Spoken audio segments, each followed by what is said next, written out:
Welcome to San Diego Comic-Con. The Marvel instant reaction. Oh my God. Okay, so we've just gotten out of Hall H. We are spent. Kyle, what time did you get there? I got there at about 9 a.m., I think, yeah. Yeah, okay, and how many hours were you in there total? For about 8-9 hours, something like Okay, that. but you were sitting where? I was sitting in the second row. Okay, so who was the most beautiful person you saw today? That'd actually be Betty Gilpin from the Women Who Kick Ass panel. For those of you who watch Glow, big Betty Gilpin fan.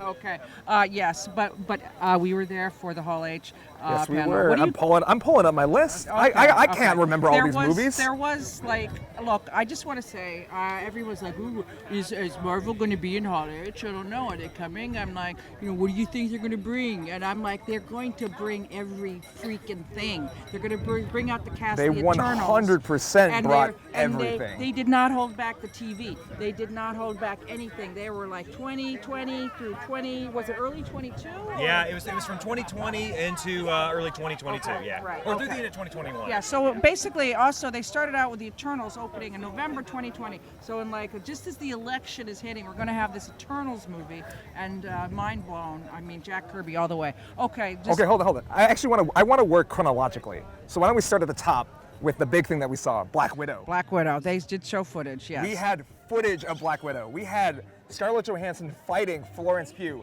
straight off of Midsommar into the MCU. And I should say Florence Pugh is playing Yelena, who many of you would know is Yelena Belova, one of Black Widow's many antagonists. So, I didn't hold the mic and I'm bad. So let me say how stupid I am. Who was that guy at the end? I believe, thank you Ed Douglas, back at home, I think that's Taskmaster. Taskmaster!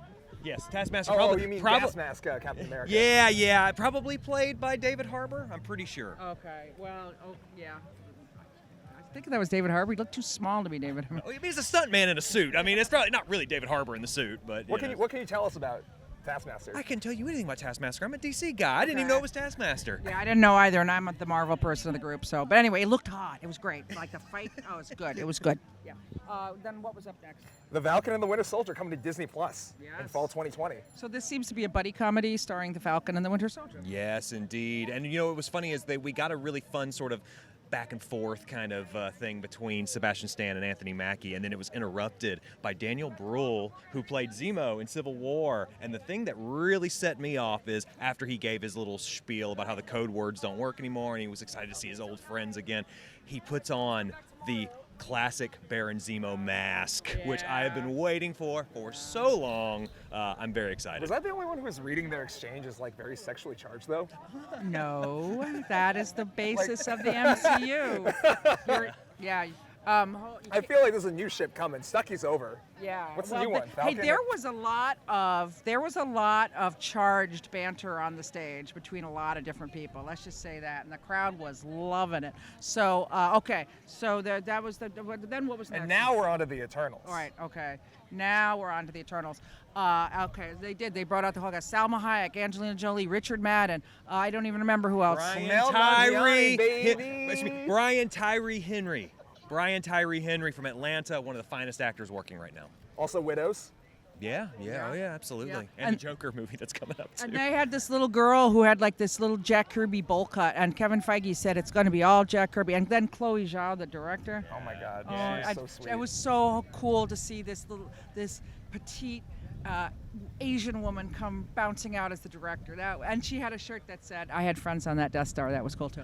Yeah, man, but that's not the only Asian rep that we got today. No, We got ShangChi and the 10 Rings. It was crazy MCU Asian Day in Hall H.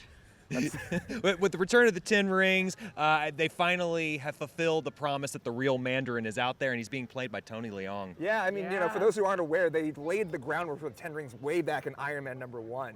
That was the organization that kidnapped Tony Stark and took him out into the desert.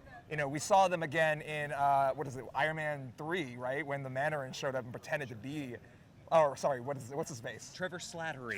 Not the real Mandarin, was it turns the fake out. Mandarin. Yes. And then in the All Hail the King one shot, we saw the real Mandarin show up to take his place back. That's right. And I mean, just the fact that they had all of this stuff that they had buried as far back as Iron Man 1, and they were bringing it all back, all these Easter eggs. Again, we know how to do it, the Kevin Feige story.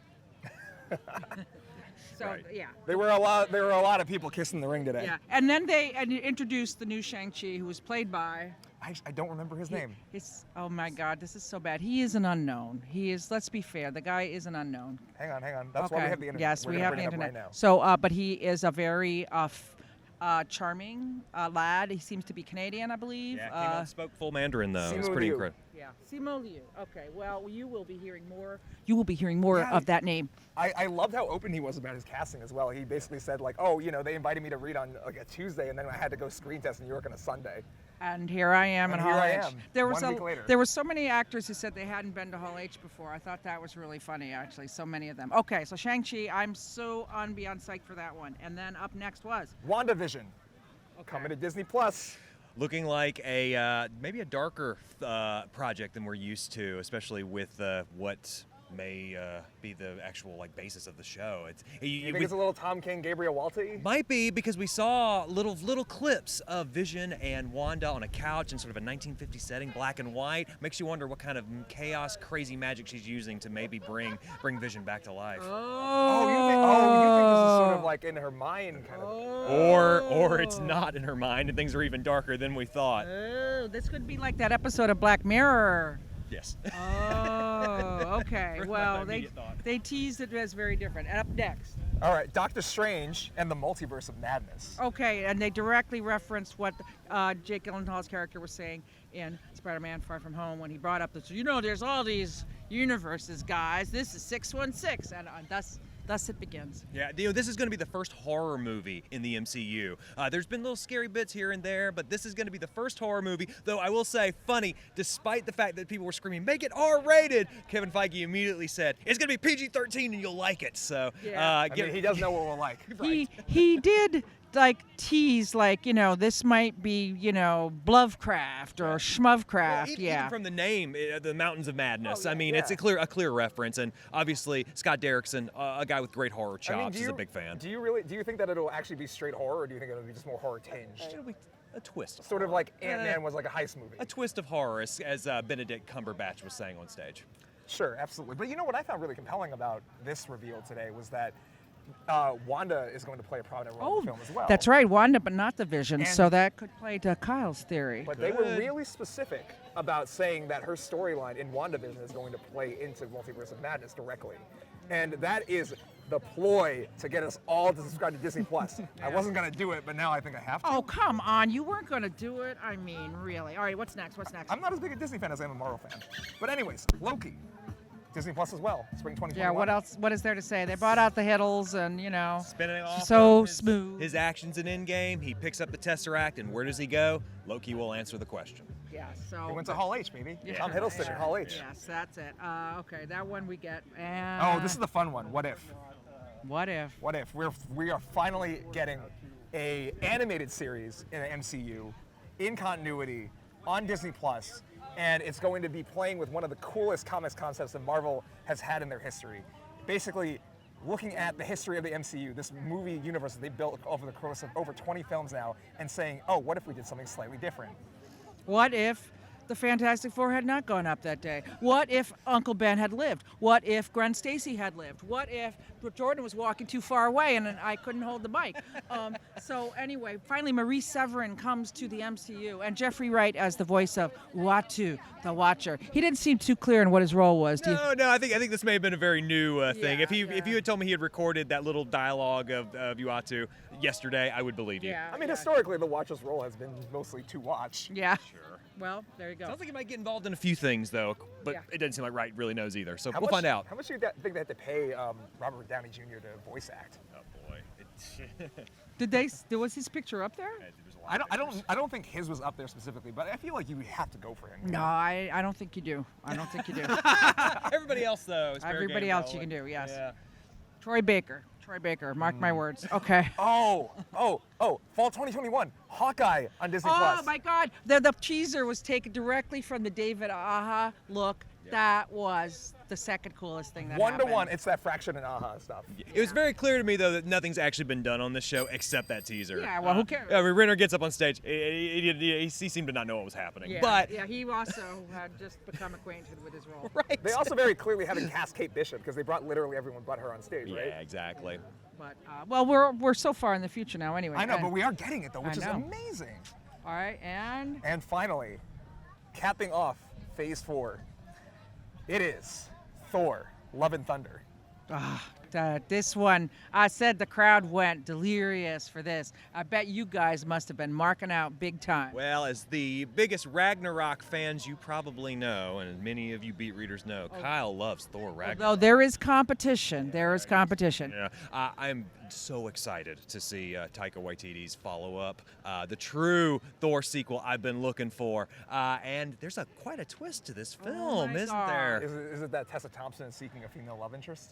Well, that was maybe. pretty cool, Yeah. also. Yeah. But no. Then they said, "So Taika, is there a comic book story that you might be interested in?" He says, "I think that Jason Aaron. I can't do a Kiwi accent. Yeah, I'd rather like that Jason Aaron story, and with the Lady Thor." And then this was the #1 markout moment. Don't you guys agree? Yes. And what was that? That was Natalie Portman stepping out on stage, who she will take on the role of Jane Foster's take on Thor. So So suck it, blank gate. Suck it, suck it, suck it. yes. I don't think I can follow that up. Yeah. I think that's the way we got to end. Yeah. Whoa! No! There's one more thing. There's one more thing. There's 3 more things. So then Kevin Feige did the classic. I couldn't even hear it because then they were handing out these hats, right? And the whole crowd was going nuts. And he's like, "Oh yeah, by the way, so we got a thing. We haven't even mentioned the Fantastic Four and Mutant. Oh wait, and one more thing. Mahershala Ali as Blade." And then scene. The man himself comes on stage. Yeah. And puts on a Black Widow hat. So. Well, puts on a Blade hat. No, he's he got actually his own he has hat. his own hat, and he puts on his hat, and he says, "What?" And it says Blade on it, and Blade is on the back screen, and so they are rebooting Blade for the Marvel Cinematic Universe with Mahershala Ali. They did not completely blow him in Luke Cage after all. I am so excited to have Mahershala back in the Marvel banner. So. Total non sequitur shout out. Aquafina is going to be in Oh Shang-Chi. yes, I'm super psyched about that's that. right. We forgot. Yes. So guys, just a really quick wrap up here. The beautiful sunset is going. We need to go into that and rest up, and you need to just get fresh air. Yeah. Was it? What do you think? Is Phase 4 going to be big? It looks like it's going to be focused on a lot of solo projects, a lot of interesting projects that I think really will give filmmakers a chance to stretch their legs within the MCU. I'm very excited.